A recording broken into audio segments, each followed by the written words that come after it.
욥기 19장 읽겠습니다. 1절부터 29절까지. 욥이 대답하여 가로되 너희가 내 마음을 번뇌케 하며 말로 꺾기를 어느 때까지 하겠느냐. 너희가 10번이나 나를 꾸짖고 나를 학대하고도 부끄러워하냐 하는구나. 내가 과연 허물이 있었다 할지라도 그 허물이 내게만 있는 것이니 너희가 참으로 나를 향하여 자긍하며 내게 수치될 행위가 있다고 증명하려면 하려니와. 하나님이 나를 굴하게 하시고 자기 그물로 나를 에워 사신 줄은 알아야 할지니라. 내가 포악을 당한다고 부르짖으나 응답이 없고 간구할지라도 신원함이 없구나. 그가 내 길을 막아 지나지 못하게 하시고 내 첩경에 흑암을 두셨으며 나의 영광을 벗기시며 나의 면류관을 머리에서 취하시고 사면으로 나를 흐르시니 나는 죽었구나. 내 소망을 나무 뽑듯이 뽑으시고 나를 향하여 진노하시고 원수같이 보시는구나. 그 군대가 일제히 나와서 길을 수축하고 나를 치며 내 장막을 둘러 진쳤구나. 나의 형제들로 나를 멀리 떠나게 하시니 나를 아는 모든 사람이 내게 외인이 되었구나. 내 친척은 나를 버리며 가까운 친구는 나를 잊었구나. 내 집에 우거한 자와 내 계집종들은 나를 외인으로 여기니 내가 그들 앞에서 타국 사람이 되었구나. 내가 내 종을 불러도 대답지 아니하니 내 입으로 그에게 청하여야 하겠구나. 내 숨을 내 아내가 싫어하며 내 동포들도 혐의하는구나. 어린아이들이라도 나를 업신여기고 내가 일었으면 나를 조롱하는구나. 나의 가까운 친구들이 나를 미워하며 나의 사랑하는 사람들이 돌이켜 나의 대적이 되었구나. 내 피부와 살이 뼈에 붙었고 남은 것은 겨우 it거풀 뿐이로구나. 나의 친구야, 너희는 나를 불쌍히 여기라. 나를 불쌍히 여기라. 하나님의 손이 나를 치셨구나. 너희가 어찌하여 하나님처럼 나를 핍박하느냐. 내 살을 먹고도 부족하냐. 나의 말이 곧 기록되었으면 책에 씌어졌으면 철필과 연으로 영영이 돌에 새겨졌으면 좋겠노라. 내가 알기에는 나의 구속자가 살아계시니 후일에 그가 땅 위에 서실 것이라. 나의 이 가죽 이것이 썩은 후에 내가 육체 밖에서 하나님을 보리라.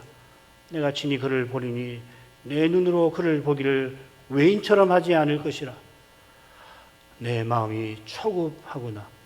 너희가 만일 이르기를 우리가 그를 어떻게 칠고 하며 또 이르기를 이의 뿌리가 그에게 있다 할진대 너희는 칼을 두려워할지니라.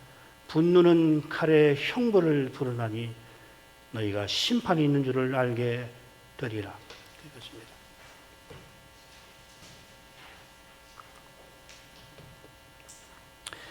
둘째 논쟁에 들어와서 새 친구의 훈계는 첫째 논쟁보다 더 거칩니다. 이는 하나님께서 악인을 심판하신다는 그 내용이 엘리바스와 빌닷의 훈계에서 차지하는 분량을 보더라도 확인이 됩니다. 엘리바스는 16절, 빌닷은 17절, 소발은 좀 더 확인해 봐야 되겠지만 얼른 봐서 24절입니다. 퍼센티지를 보면 80%가 빌닷은 넘지요. 소발은 83% 정도 됩니다. 욥이 악인이고 악인이 반드시 심판받는다는 정죄가 첫째 논쟁에서도 물론 핵심 내용입니다만 둘째 논쟁이 들어와서는 이처럼 악인이 반드시 심판받을 뿐만 아니라 심판이 무시무시하다는 내용이 훈계를 지배합니다. 이런 친구들이 육신적 태도로 이기려는 모습을 잘 보여주죠. 육신적 태도는 사람의 힘과 꾀로서 이기지 않고는 배기질 못합니다. 못 견디는 겁니다. 사람의 힘과 꾀를 좇지 않는 길은 성신님을 의지하는 데서만 열리는 것입니다. 성신을 전심으로 의지하려 해도 육신으로 행하지 않기가 쉽지가 않습니다. 이것이 참된 믿음의 인내와 붙어 있죠. 믿음의 길에 환난이 따르는데 이 길에서 환난이 인내를 이룬다 하였습니다. 믿음이 환난 곧 고난의 현실에서 인내의 모습을 지니는 것입니다. 이 인내는 환난의 무게를 견뎌내는 건데 그 무게가 어떠한지 신자가 한낱 사람으로서 사람으로 행하지 아니하려 하는 데서, 이 놀라운 일이잖아요. 거기서 짐작됩니다. 그 무게는 사람의 힘으로 견뎌내지 못할 만큼 무겁습니다. 그런데 사도가 이 무게를 가벼운 거라 고린도서 4장 17절에서 밝히죠. 그 이유는 장차 들어갈 영광이 심히 무거운 것과 붙어 있습니다. 영원히 맛볼 영광이 얼마나 크고 또 강한지, 거기에 비추면 지금 겪는 환난은 심히 작고 약하다 하는 거겠지요. 이런 비교가 사도의 머릿속 헤아림의 산물이 아닌 것입니다. 그리스도가 사도의 안에 사셔서 친히 자기를 드러내시는 신비의 빛을 보고 깨달은 확신인 것입니다. 나를 위하여 자기 아들을, 자기 몸을 버리신 하나님의 아들을께서 맛보게 하신 그 사랑에 이끌려서 장차 그리스도와 같아지게 하실 그 약속을 헤아릴 때 도달한 결론인 것입니다. 십자가에서 주님께서 홀로 아버지의 저주를 기꺼이 받으신 까닭에 사단은 온갖 오해와 미움을 견디면서 자기 목숨보다 귀한 주님의 교회의 참된 유익을 위하여 살아갈 수 있었던 겁니다. 요업의 대답에서 죽음의 고통을 맛보며 대답하는 요업에게서 사도의 모습이 겹쳐 보이는 것은 우연이 아닌 것입니다. 다시 오실 그리스도를 바라본 사도처럼 요업도 세상에 오실 메시아를 바랐던 까닭이죠. 오늘 읽은 이 부분 줄거리를 보시죠. 1절은 도입부입니다. 넷으로 나눠보겠습니다. 1절, 2절부터 5절까지 친구들이 교만하여 요업을 꾸짖고 부끄럽게 하는 겁니다. 6절부터 11절에서는 하나님이 요업을 원수처럼 대하고 요업을 꺾으셨다, 그렇게 토로를 하는 부분입니다. 12절부터 19절에서는 요업에 가까운 사람들이 하나님의 군대가 되어서 요업을 대적처럼, 외인처럼 멸시하고 조롱한다는 내용입니다. 그리고 20절부터 29절에서는 친구들의 동정을 요업이 호소하면서 구속주를 바라보며 친구들을 엄히 경고합니다. 친구들 동정을 호소하던 요업이 이걸 집어넣으세요. 저자는 엘리바스에게 대답할 때 요업의 심경 변화가 심했죠. 여기서도 그런데 특히 마지막 부분이 그렇습니다. 굉장히 이 심정 변화가 크죠, 그죠? 친구들에게 나를 불쌍히 여겨달라 하면서 마지막에는 친구들에게 엄히 경고를 하잖아요. 욥이 마지막 부분을 시작하자마자 금방 그 이야기입니다. 욥이 호소하는 이유가 그 친구들에게 불쌍히 여겨달라고 한 그 말씀에 나옵니다. 하나님의 손이 나를 치셨다 하는 표현에 나옵니다. 하나님께서 욥을 어떻게 치셨나 둘째 부분에 상세 언급이 되어 있습니다. 그리고 이것은 욥에 가까운 사람들이 죄다 대적이 되어서 욥을 멸시하고 조롱하는 세 번째 단락과 이어지죠.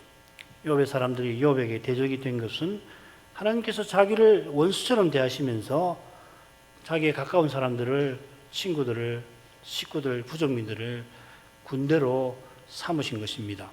12절에 그분의 군대라는 말이 그 말입니다. 욥은 말 그대로 고립무원입니다. 욥은 세상에서 홀로일 뿐 아니라 하나님마저 욥을 치십니다. 이번부터는 욥의 기도가 나오질 않습니다. 그런데 욥이 나의 구속주를 간절히 바랍니다. 당장에는 자기가 소망 없이 죽겠지만 후일에 구속주를 직접 배울 소망을 고백합니다. 믿음의 신비가 욥의 처절한 현실을 통해서 비치고 있습니다. 자, 이런 줄거리로 내용들을 보죠. 1절부터 5절.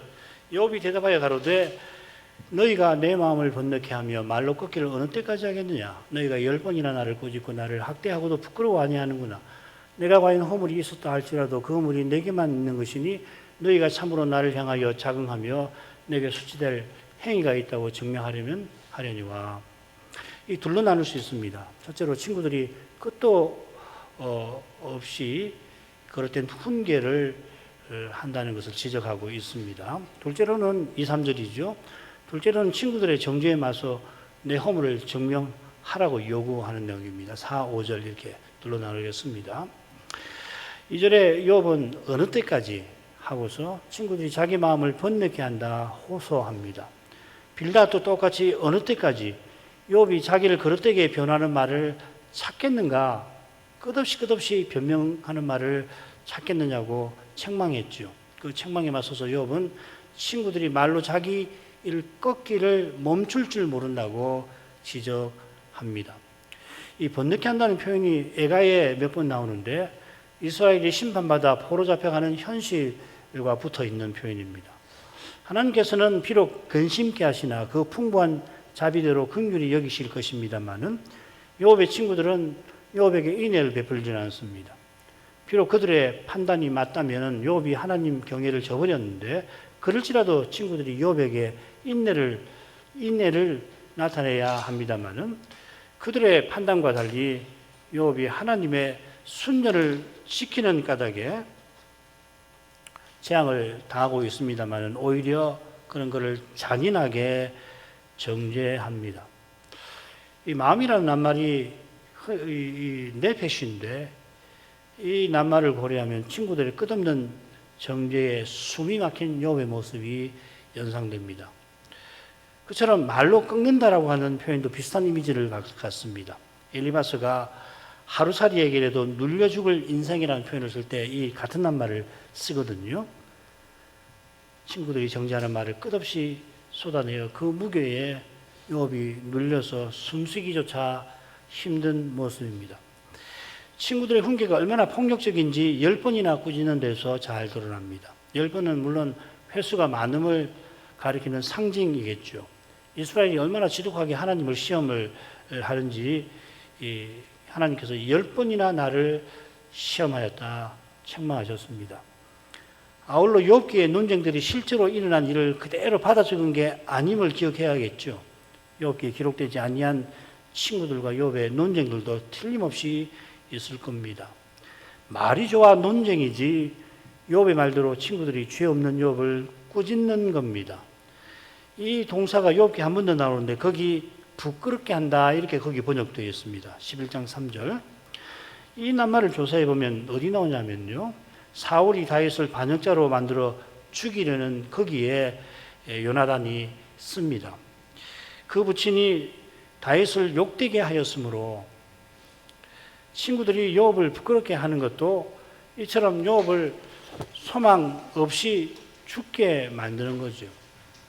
그들이 욥을 회개케 하려 한다고 했지만은 실은 교만한 욥을 심판하려 한 것입니다. 욥이 그토록 처절히 자기가 재앙받는 영문을 모른다고 하는 것을 도무지 이해할 수 없다면은 그러면 새 친구가 더는 훈계하지 말고 주의 의로운 처분에 맡길 게 아닙니까? 모든 자식과 재물을 잃고 아내마저 등 돌린 이 힘없는 사람을 불쌍히 여기지는 못할 망정 재앙당하고 제정신이 아닌가 보다 그냥 혼자 떠들도록 그렇게 내버려 두지는 못할 망정 불구대천 원수 대하듯 욥을 꾸짖어 부끄럽게 만듭니다. 신앙이라는 미명 아래 감사한 폭력이 아니고 무엇입니까? 이 폭력은 육신적 태도에서 필연 생기는 것입니다. 그처럼 육신적 태도는 학대하고도 부끄러워 아니하는 미련한 데 떨어지고 맙니다. 순전한 욥을 부끄럽게 해서 죽게 만들고서도 새 친구는 부끄러운 줄을 모릅니다. 자기가 무슨 일을 하는지 모르니까요. 그처럼 얼마나 자기가 죄인인지를 모르는 겁니다. 달리 말하면 새 친구는 자기가 욥보다 실은 누구보다 의롭다고 착각합니다. 그 착각이 부끄러움을 느껴야 할 때 느끼지 못하게 만드는 것입니다. 그처럼 자기들의 영광을 위하여 욥을 부끄럽게 죽을 만큼 부끄럽게 만든 겁니다. 이것은 그 전에 그들이 욥을 어떤 식으로 대했는지 짐작케 하는 내용이죠. 그래서 둘째로 욥은 친구들더러 자기 허물을 증명하라고 요구합니다. 첫째 논쟁에서 엘리바스에게 말하면서 욥은 이미 나의 허물된 것을 깨닫게 하라. 내가 잠잠하리라 이미 말했습니다. 자기가 재앙당한 이유를 알려달라는 것입니다. 욥은 그 이유를 여전히 모릅니다. 하나님께서 재앙당하게 하신 것은 분명합니다. 재앙이 무릇 사람의 타락 때문입니다마는 재앙이 반드시 어떤 구체적인 죄의 형벌로만 받는 건 아니죠. 하나님께서 재림 때까지 하나님의 뜻을 이루어 가시면서 그 그 뜻에 대적하는 원수에게 재앙을 내리시는데 어떤 재앙은 원수들만 당하기도 합니다만 가령 7인의 전쟁, 가뭄, 또 전염병 이런 것은 그런 재앙이 임할 때 우리 신자들도 피해를 겪지 않아요. 게다가 욥기에서는 순전을 지킨 까닭에 욥이 거듭 끔찍한 재앙을 겪었다는 이 놀라운 사실을 우리는 배우는 것입니다. 우리가 이 사실을 이미 알지만 논쟁 중에 욥은 아직 잘 모릅니다. 이런 점에 비추어 자기가 허물이 과연 있더라도 그 허물이 내게만 있는 것이라 하는 이 욥의 고백을 살펴보십시다. 우선 욥이 말하는 허물은 재앙당하게 하는 허물인데 이 표현이 어디 쓰이냐면은 모르고 짓는 죄, 특별히 이 계명을 모르고 어기거나 범할 때 속죄제 드릴 때 나오는 바로 그 동사입니다. 친구들은 욥을 악인이라고 부르면서 이런 가능성을 별로 인정하지 않습니다만은 욥은 자기가 모르고 지은 죄가 있을 수 있다고 시인하는 거죠. 그런 죄를 그가 재앙 후부터 지금까지 얼마나 생각하고 또 생각해 보았을까 짐작하고 남음이 있지 않겠어요? 특히 가까운 이들이 자기를 멸시할 때 더욱이 친구들이 와서 훈계하며 정죄할 때 욥은 그런 생각에 휩싸이게 되었을 것입니다. 모르고 지은 죄가 있다면 그 허물이 내게만 있는 거라 말합니다. 우선 이 표현은 다윗이 죽게만 내가 범죄하였다 하는 고백이 떠오르게 합니다. 이 고백은 다윗이 자기 죄로 바세바의 남편은 물론이고 그의 할아버지, 남편은 물론이고 그의 아버지는 엘리압이고 할아버지는 그 유명한 아히도벨이죠. 에게 큰 피해 끼친 것을 이 다윗이 부인하는 말 아니죠. 사실 아히도벨이 나중에 압살롬을 도와서 반역에 가담한 것도 이 다윗이 자기 손녀 바세바를 범한 것과 무관하지 않을 겁니다. 다윗이 죽게만 범죄하였다 한 것은 자기 죄가 무엇보다도 하나님의 공의를 거스른 무서운 잘못임을 시인하는 말입니다. 오해하면 안 됩니다.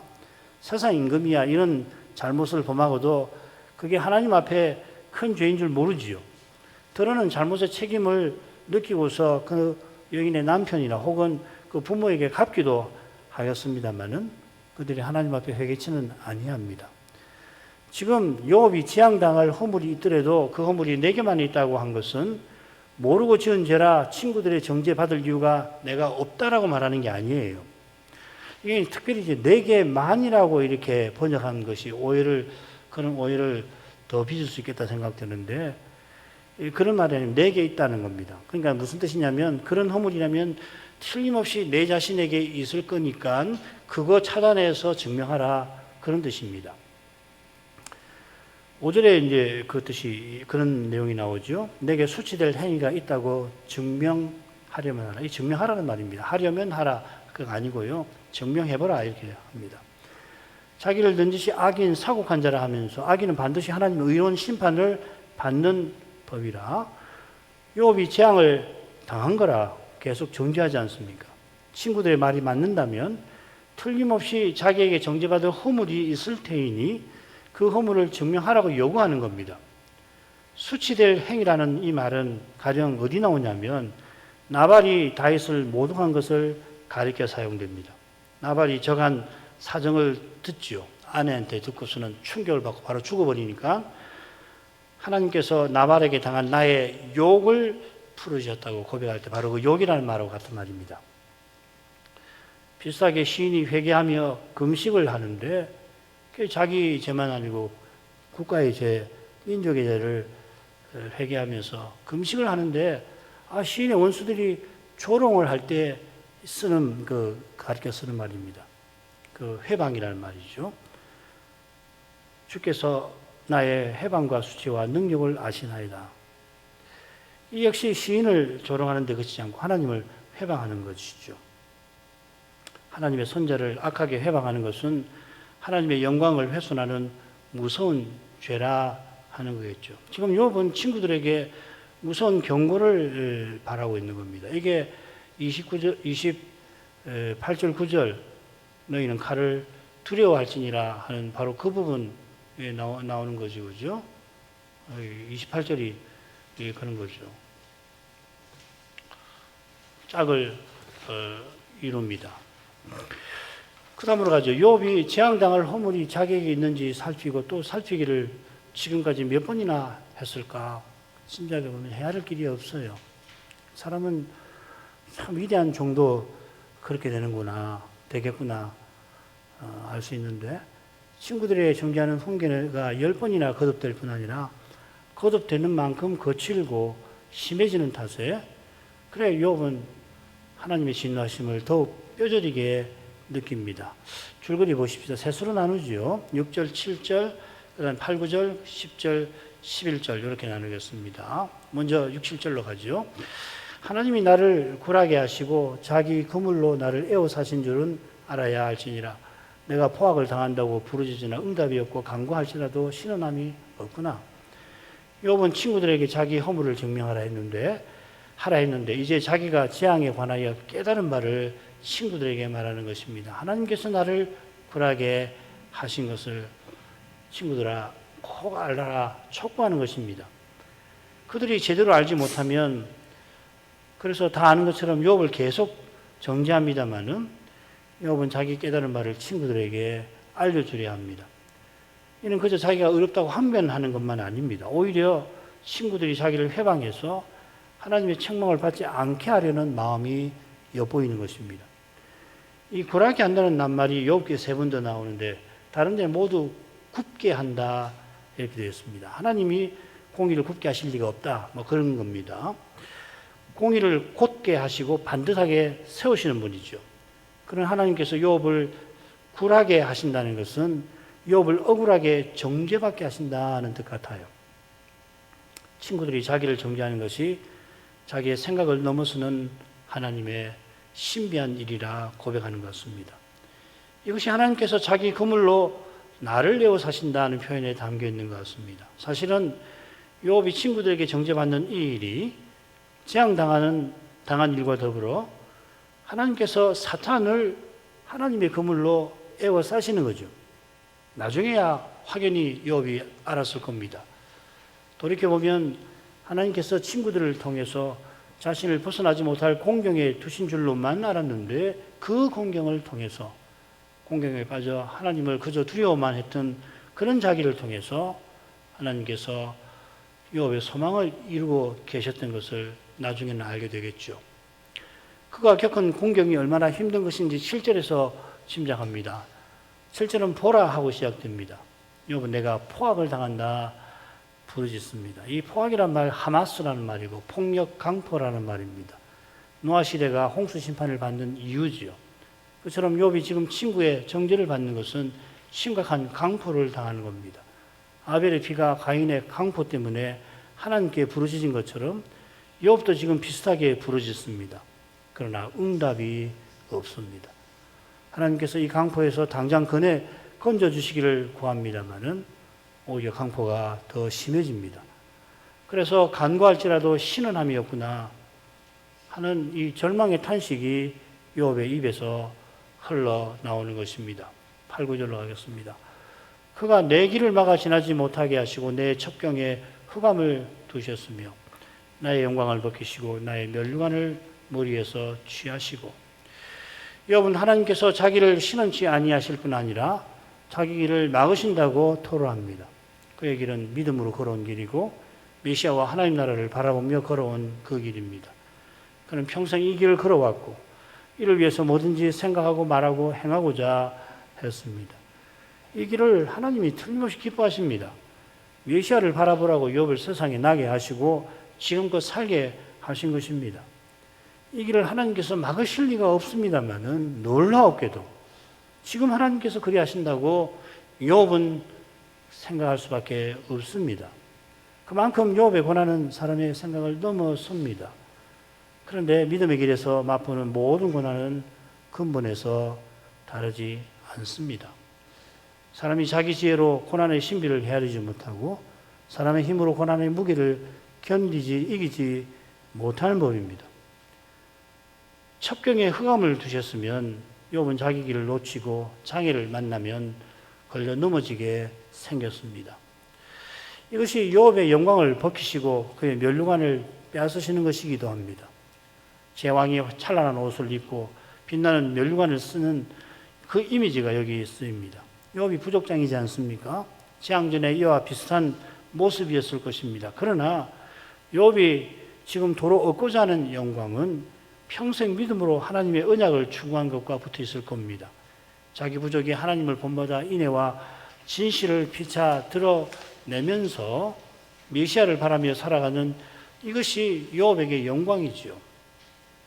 자기의 소명, 부족장으로서 소명을 이루는 일이잖아요. 우리가 다시 오실 그리스도를 바라며 오신 그리스도를 드러내고 나타내는 거기에 우리의 영광이 있는 겁니다. 이 영광을 추구하지 않으면 헛된 영광을 추구할 수밖에 없는 거예요. 바울이 이렇게 살면서 장차 의의 면류관 주실 것을 바라보았지 않습니까? 장차 얻을 의의 면류관은 하나님 나라를 상속하는 것과 붙어 있습니다. 장차 그 나라를 상속하는 이는 지금 여기서 그리스도처럼 섬기는 사람이죠. 바로 이 섬기는 데 우리의 영광이 있습니다. 섬기는 우리에게서 그리스도가 드러나니까 섬김을 받으려고 하는 게 아니고 도리어 섬기는 데서 욥이 다시 입고자 하는 영광도 다르지 않을 것입니다. 그러나 욥의 눈에 펼쳐진 현실은 그렇지는 않습니다. 10절 11절 사면으로 나를 허르시니 나는 죽었구나. 내 소망을 나무 뽑듯 뽑으시고 나를 향하여 진노하시고 원수같이 보시는구나. 가령 집이나 망대나 성벽을 사면으로 허물어 버리듯이 이 헌다는 말이 이런 대상에 쓰입니다. 집, 망대, 성벽에. 하나님께서 욥을 그렇게 대하십니다. 그래서 욥은 나는 죽었구나 탄식합니다. 죽었다 이렇게 표현한 것은 흔히 간다 하는 말, 고라는 말입니다. 같은 의미로 욥은 자기 살 날이 별로 없다면서 돌아오지 못할 길로 갈 거다 할 때 그런 용례죠. 지금 욥이 탄식하는 죽음은 단지 목숨 잃는 정도가 아닙니다. 죽었구나 하는 말은 그런 말 아니에요. 그 사실이 이어나오는 표현에 드러납니다. 내 소망을 나무 뽑듯 뽑으셨다. 욥은 자기 소망이 사라지는 거기서 극심한 고통을 계속 맛보는 중입니다. 욥의 소망은 언약의 공동체가 영광의 목표에 이르는 그것이죠. 그 소망이 지금은 나무가 뿌리채 뽑히듯 완전히 무너지는 것 같습니다. 첫 번째 논쟁을 시작할 때에 욥이 소망이란 말을 어떻게 쓰냐면 하나님이 속히 내 목숨 거둬가 주시는 것이 나의 소망입니다. 그렇게 말했죠. 자기가 참으로 소망하는 그것이 허물어지기 전에 차라리 내 목숨을 거둬가 주시면 좋겠다 그 말이죠. 거기다가 소망이란 말을 또 썼어요. 논쟁의 처음부터 욥은 친구들의 훈계에 믿음이 흔들리는 시험에 직면했던 겁니다. 이제 둘째 논쟁이 중반으로 접어드는데 욥은 고난의 무게에 훨씬 짓눌리고 있습니다. 그의 눈에는 평생 소망하던 바가 이미 뿌리 뽑히듯 뽑힌 것 같습니다. 여기 지금 번역은 현재형으로 되어 있잖아요. 뽑으시고 진노하시고 보시는구나 이렇게 되어 있습니다. 다 과거형입니다. 그 이유가 셋째 부분의 내용과도 붙어 있겠죠. 욥은 아내에게도 무시와 멸시를 받습니다. 아내가 그럴 정도니 다른 사람은 말할 거 없죠. 지금껏 언약 안에서 여호와를 믿고 부족장인 이 욥의 다스림 아래서 인애와 성실로 서로 대하던 부족민이 욥을 외인으로 대하고 있습니다. 재앙 겪은 처음부터 그랬던 건 아니겠죠. 논쟁이 계속되면서 부족민들이 정죄하는 친구들 편에 서게 되었던 것 같습니다. 게다가 그들이 여호와의 군대로서 자기를 대적하고 있다 생각됩니다. 사람의 눈에는 욥의 소망이 완전히 뿌리 뽑힌 것 같습니다. 그 심정이 얼마나 괴로운지 11절에 잘 드러납니다. 하나님이 나를 향하여 진노하셨구나. 진노하신다는 게 아니라 하셨구나 이렇게 말합니다. 하나님께서 지금 진노하실 뿐 아니라 이미 자기에게 진노하셨다고 말하는 겁니다. 그러니까 우리 청소년들 현재 완료형 아시죠? 그죠? 현재 완료형 계속적 용법이라고 하는 거라고 비슷합니다. 우리 고등학생들 들어있는데 그렇게 번역할 수 있어요. 첫째 논쟁에서 이미 욥은 친구들의 정죄를 받으면서 하나님께서 자기에게 진노하셨다고 탄식했습니다. 이는 자기 소망 이미 허무셨다고 10절 하반절에서 말한 것과도 붙어 있습니다. 욥의 두려움은 하나님이 자기를 원수같이 보시는 데서 가장 심해집니다. 원수같이 보신다 하는 이 표현은 하나님께서 원수가 되어 대적이 되어 욥을 노려보신다는 표현과 비슷합니다. 같은 한말을 여기는 원수, 거기는 대적 이렇게 표현했습니다. 차르라는 말입니다.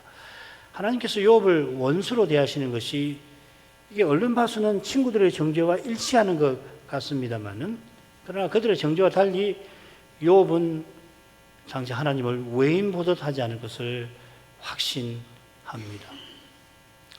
욥은 자기를 원수처럼 보시는 그 하나님을 나의 구속자라고 고백합니다.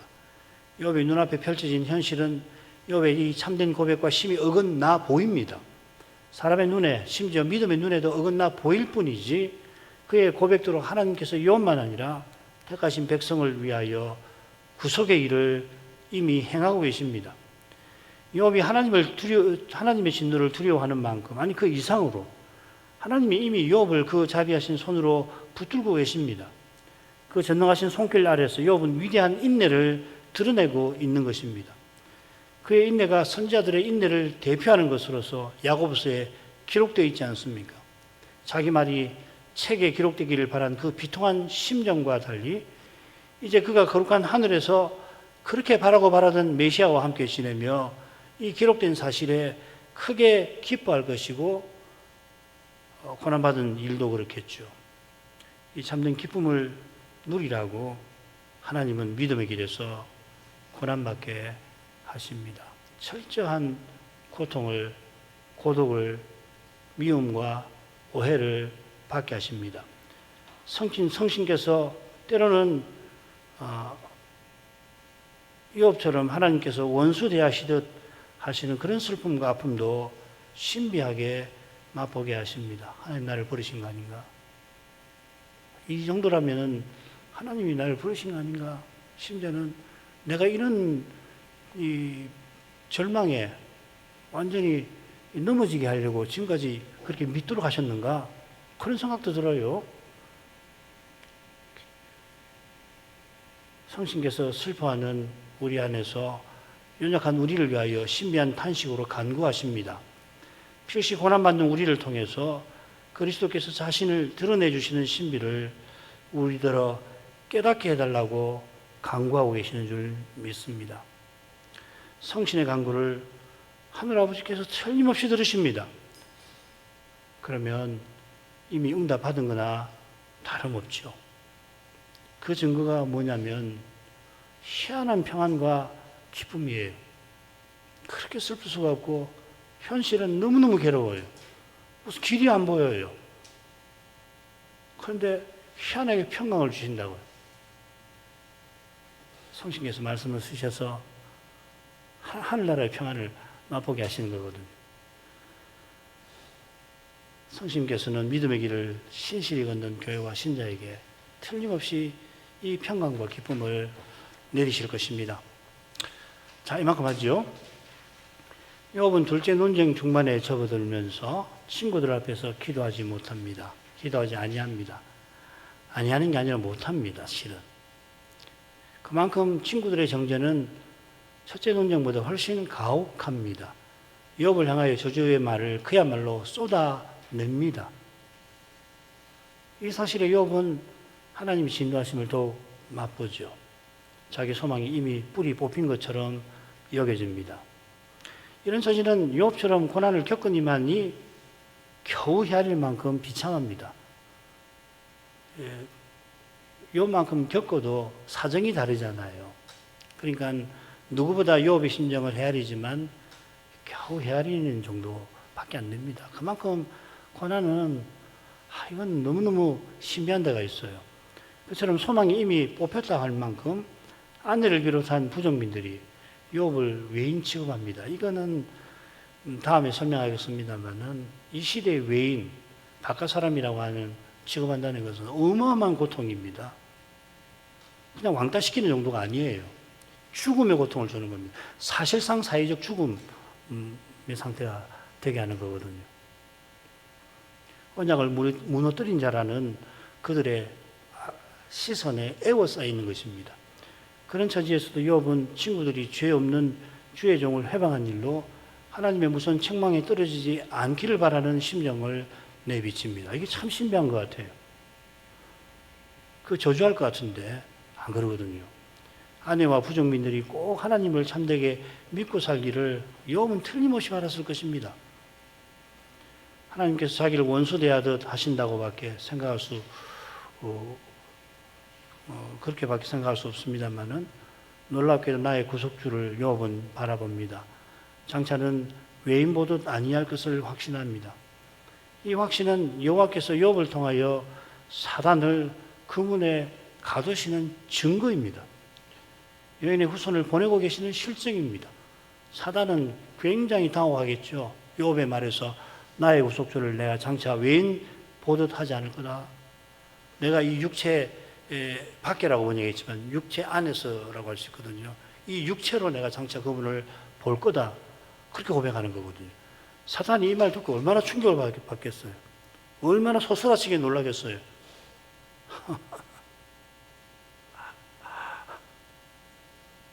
이럴 수가 있나. 하나님을 저주하고 죽을 줄 알았더니 아이고 웬걸.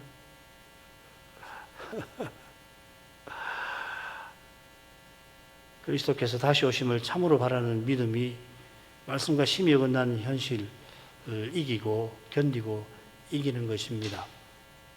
주님께서 그리하게 하셔서 약속을 이루고 계시는 것입니다. 그러니까 믿음의 길에서 눈앞의 현실이 약속과 심히 어긋나게 보이는 그 사실, 그게 사실이 아니거든요. 그렇게 보인다는 것 자체가 당장에는 죽음의 고통을 안겨주는 것입니다만 동시에 보인다는 게 중요해요. 믿으니까 보이는 거라고. 그렇게 안 믿으면 안 보여요. 사람의 힘으로 하는 사람들은 그 현실을 즐거워하고 그 현실에 주저 기뻐하겠죠. 그죠? 이건 정말 어떻게 설명해야 할지. 그분께서 우리의 영광스러운 소망이십니다. 우리의 영광스러운 미래로서 예수님이 이제 우리 안에 살아 계십니다. 이럴 게 무엇입니까? 잃을 거, 없어질 것밖에 없어요. 그리고 사라질 것밖에 없다고요. 예수님이 영광스러운 미래로서 내 안에 계시는데 내가 어떻게든 여우처럼 된다고 혹 할지라도 잃는 거 하나도 없습니다. 다 얻었습니다. 그러니까 그리스도를 위해서 무엇이든지 양보하고 버릴 수 있는 거라고. 기꺼이 수 있는 거라고요. 자, 이런 신비를 늘 맛보게 해달라고 오늘도 기도하겠습니다. 이러려면 말씀에 힘은 없습니다. 말씀을 구하십시오. 기도하겠습니다. 기도하겠습니다. 자비하신 아버지, 주의 종 욥이 빌다소에 정죄하는 훈계를 듣고서 얼마나 처절하게 새 친구에게 대답하는 그 심정, 그 사정 오늘도 살폈습니다. 둘째 논쟁에 들어와 이 새 친구는 욥이 악인이고 악인에게 하나님이 내리시는 심판이 얼마나 끔찍하고 두려운지에 관해서 마치 본문을 쏟아내듯 욥을 향한 분노 가운데서 저주의 말들을 가득 쏟아내었습니다. 순전을 지킨 욥을 도리어 꾸짖어 부끄럽게 만드는 그들의 마음이 얼마나 교만하고 그래서 미련한지 부끄러운 줄 모른다 욥이 토로합니다만, 그러나 그들의 정죄에 쏟아내는 말들에 욥은 자기의 소망이 이미 무너지게 하나님께서 하셨다고 그렇게밖에 느낄 수밖에 없었습니다. 첫째 논쟁에서는 자기 소망이 무너지기 전에 자기 생명을 하나님이 거둬가 주시기를 구하였는데 이제 그의 눈앞의 현실은 자기 소망이 이미 무너진 것처럼 보였던 줄 믿습니다. 이 사실에서 욥은 하나님이 자기를 원수 대하듯 하신다고밖에 생각할 수 없었습니다. 욥의 판단으로는 하나님께서 얼른 이미 재앙으로 비참해질 대로 비참한 자기의 삶을 보시고 자기의 목숨을 얼른 거둬가 주셨으면 하였던 것입니다만, 그러나 하나님의 생각과 그 뜻은 의로운 종의 깨달음과 생각보다 그의 기대보다 훨씬 뛰어난 까닭에 주의 종은 하나님의 진노가 더 심해지는 가운데, 물론 그가 그렇게 생각하는 것이지만 더욱 힘든 고난에 떨어지고 있습니다. 과연 욥은 첫째 논쟁과 달리 엘리바스에게 대답할 때처럼 그렇게 기도하지 못하는 지경에 처하였습니다. 그처럼 아내까지도 자기를 멀리하고 부정민들, 심지어 여종들까지, 어린아이들까지도 족장인 욥의 말을 무시할 만큼 욥은 평생 소망을 두고 섬기던 이 언약의 부족에서 외인 취급받을 만큼, 언약을 저버린 사람 취급을 받을 만큼, 필시 세 친구의 정죄하는 훈계를 그들이 듣고서는 그들의 편에 서서 욥을 함께 멸시하였던 줄 믿습니다. 친구들이 그렇게까지 욥을 정죄할 수 있을까 싶을 만큼 하나님께서도 이렇게까지 자기 종을 고난받게 하시는가? 하나님께서 나중에 욥을 회복하시는 그 사실을 모른다고 한다면, 욥과 같은 처지에 놓여보지 않은 사람이라면 하나님을 향하여서도 의아해하는 정말 낙심스러운 마음을, 심지어는 두려운 마음을 품지 않을 수 없을 만큼, 그러나 하나님 행하시는 일은 실로 거룩하고 거룩하시옵나이다. 하나님의 거룩하신 역사가 아니라면 욥이 하나님께서 자기를 원수 대하듯 하신다 토로하면서도 그 하나님을 자기 구속자로 고백하고 장차는 외인 보듯 하지 않을 거라는 확신을 내놓는 이 사실을 달리는 해야 할 길이 없겠나이다. 당장에는 욥처럼 하나님께서도 이렇게까지 진노하시는가 하지 않을 수 없는 처지에서, 그러나 그리스도께서 다시 오실 것을 바라게 하시는 이 신비를 성신님 깨닫게 해주시기를 이제도 간절히 구하옵나이다. 사람의 생각과 경험, 심지어 말씀을 깨닫는 것으로도 눈앞에 펼쳐진 현실을 제대로 헤아리기 힘든 그때에 이 성신님이 내 안에 사시는 나를 위하여 간구하시는 이것을 기억하게 하옵소서. 성신도 내 안에 사시는 그리스도를 향하게 하여 주옵소서. 그리스도를 전부로 삼을 수 있게, 그리스도께서 과연 전부 되어 주시기를 구할 수 있게 해 주옵소서. 혹 욥처럼 일평생 믿음의 길에서 추구하던 모든 게 눈앞에서 물거품처럼 되는 것처럼 보일지라도 주님이 약속대로 주님의 교회를 친히 세워나가신다는 그 약속을 믿게 해 주시옵소서. 그리하여 우리에게 주신 이 거룩한 사명을 하나님은 결코 무너지지 아니하게 하실 이것을 의심치 않게 해 주시옵소서. 오직 하나님께서 공언하시는 이 분명한 진리를 붙잡게 하여 주시고 하나님께서 친히 영광 드러내 주시옵소서. 예수님의 이름으로 기도합니다. 아멘.